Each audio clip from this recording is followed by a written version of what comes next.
ఒక శ్రేష్టమైన పాత్రగా ప్రభు కొరకు నువ్వు వాడబడుతూ ఉండాలి. ఈ దినాలు అలాంటివి మనకు కనిపించట్లేదు.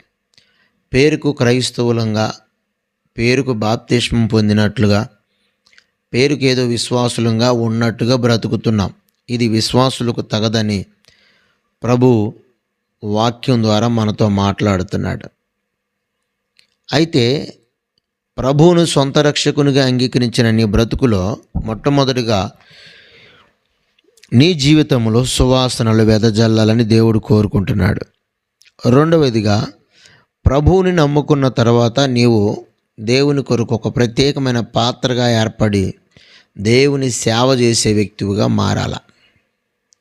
దేవుని సేవ చేసే వ్యక్తివిగా నువ్వు మారాల. కొరింథీయులకు రాసినటువంటి రెండవ పత్రిక